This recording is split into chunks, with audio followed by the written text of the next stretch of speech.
نبی پاک صلی اللہ علیہ وسلم کے اندر 100 مردوں سے زیادہ طاقت تھی، 100 مردوں سے زیادہ طاقت۔ اب جو بات کہنے لگا ہوں، جو نتیجہ دینے لگا ہوں، اس پر خاص توجہ آپ فرمائیں گے۔ ذرا فکری طور پر، نظریاتی طور پر ایک چیز کو سمجھیے۔ ہم سمجھتے ہیں کہ جوان لڑکا ہے جی، جو مرضی کرے، عمر ہے جی۔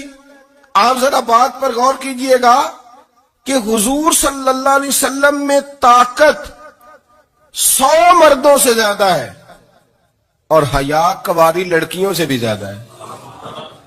ذرا اس بات کا تقابلی جائزہ کیجئے گا کہ طاقت 100 مرد سے زیادہ ہے، لیکن حیا کنواری لڑکی سے بھی زیادہ ہے۔ اس کا معنی یہ ہوا کہ جس ٹہنی کو پھل زیادہ لگ جاتے ہیں وہ جھکا کرتی ہے۔ تو حیا تو حسن ہے، حیا تو آپ کو پاک صاف کرے گا، حیا تو آپ کو نرالا کرے گا، انوکھا کرے گا۔ وہ ہمارے ایک دانشور ہیں، انہوں نے مضمون لکھا، کئی باتیں بڑی پسند آتی ہیں۔ وہ کہتے ہیں کہ میری اہلیہ، ان کو بھی کسی نے مس گائیڈ کر دیا تھا، حالانکہ اچھی خاتون ہے، کسی نے مس گائیڈ کر دیا۔ تو وہ بھی سماجی اور ویلفیئر، اور یہ خواتین کو شوق ہوتا نا بننے کا، تو وہ بھی سماج کے اندر اچھا مقام تلاش کرنے کے موڈ میں آ گئی۔ تو کئی ایک دن جانا تھا تو بڑی بن سور کے میرے ساتھ وہ گاڑی میں بیٹھ گئی۔ تو میں گاڑی میں، عورتوں کو یہ بھی مسئلہ ہوتا ہے نا کہ ہماری تعریف کرو، تو کئی دفعہ بعد مردوں بیچاروں کو جھوٹ بولنا پڑتا ہے، تو زبردستی کراتی ہیں نا جی۔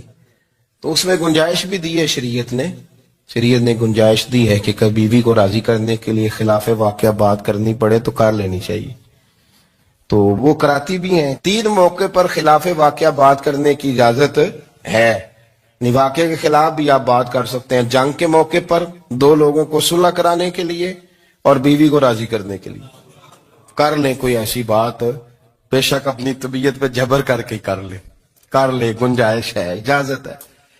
تو وہ کہتے ہیں جب وہ گاڑی میں میرے ساتھ بیٹھی بن سور کے، تو وہ تقاضا کرنے لگی کہ میں نے بڑے اچھے کپڑے پہنے ہیں پر آپ نے توجہ نہیں کرائی۔ وہ سیانا بندہ تھا، وہ چاہ رہا تھا کہ میری خاتون سمجھ جائیں۔ وہ کہتے ہیں مجھے پتا تھا کہ بیچاری مس گائیڈ ہو گئی ہے، دل کی بڑی اچھی ہے، سیانی ہے، لیکن اس کو کچھ خواتین نے، کچھ لوگوں نے مل کے اس کو ذہن غلط کر دیا ہے کہ سماج میں نکلو، باہر جاؤ، کام کرو، فلاں کرو، اپنی مرضی سے جیو۔ تو میرے ساتھ گاڑی میں بیٹھی کہیں جانے کے لیے، تو مجھ سے کہنے لگی کہ آپ نے میری طرف توجہ ہی نہیں کی، آپ نے کوئی ذکر ہی نہیں کیا کہ میں کیسی لگ رہی ہوں۔ تو وہ کہتے ہیں میں نے اسے کہا کہ اگر تو ناراض نہ ہو تو پھر میں صحیح والی تعریف کر دوں۔ تو اس نے کہا کہ آپ کر دیں۔ تو کہتے ہیں میں نے درد سے اور خلوص سے اپنی بیوی سے کہا، خلوص کے ساتھ میں نے کہا میں تو روز گھر ہوتا ہوں، روز شام کو گھر ہوتا ہوں، اگر تو میرے لیے تیار ہوتی تو میں تیری تعریف کرتا، لیکن آج تو باہر جانے کے لیے تیار ہوئی، تو پھر ان سے تعریف کی امید رکھ جن کے لیے تو نے تیاری کی ہے۔ میرے لیے تیاری کرتی تو میں تو ہر شام تیرے پاس ہوتا ہوں۔ کہتے ہو میرے لفظوں میں درد تھا تو وہ بھی رو پڑی، اور کہنے لگی آپ گاڑی روک دیں، مجھے باہر جا کے کسی کو راضی نہیں کرنا، میں نے اسے راضی کرنا ہے جس کو رب کریم نے میرا شوہر بنایا ہے اور میرے لیے منتخب کیا ہے، میرے ماں باپ کو، میں واپس لوٹتی ہوں۔ یہ ایک پہلو ہے سلگتا ہوا، اس کو سمجھا جائے۔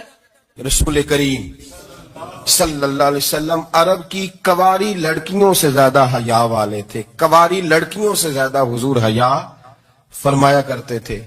جب خانہ کعبہ کی مکہ شریف میں تعمیر ہو رہی تھی نا، اہل عرب اس کو تعمیر کر رہے تھے، تو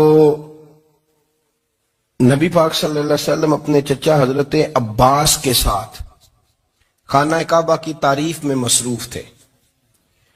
تو عرب کے لوگ چونکہ لمبا کرتا پہنتے تھے پیروں تک، تو نیچے اگر کسی وقت کوئی چیز نہیں بھی ہوتی تھی تو کسی کو وہ نظر نہیں آتی تھی، چونکہ پردہ رہتا تھا، لمبا کرتا پہنا ہوا ہوتا تھا۔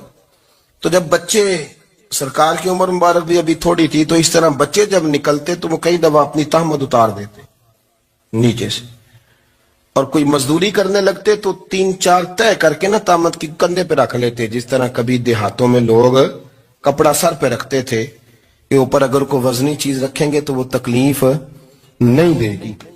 نبی پاک صلی اللہ علیہ وسلم بھی سب لوگوں کے ساتھ خانہ کعبہ کی تعمیر میں شامل تھے، تو حضرت عباس رضی اللہ تعالیٰ عنہ نے کہا حضور سے، ابھی اعلان نبوت بھی نہیں فرمایا تھا، بھتیجے آپ بھی تامد اتاریے، یہ صحیح مسلم میں حدیث موجود، اور اس کو کندھے پہ رکھ لیجیے، آپ اینٹیں اٹھا اٹھا کے لا رہے ہیں تو ذرا آپ کو تکلیف نہیں ہوگی۔ تو سرکار دو عالم صلی اللہ علیہ وسلم سے یہ بات کہی اور پھر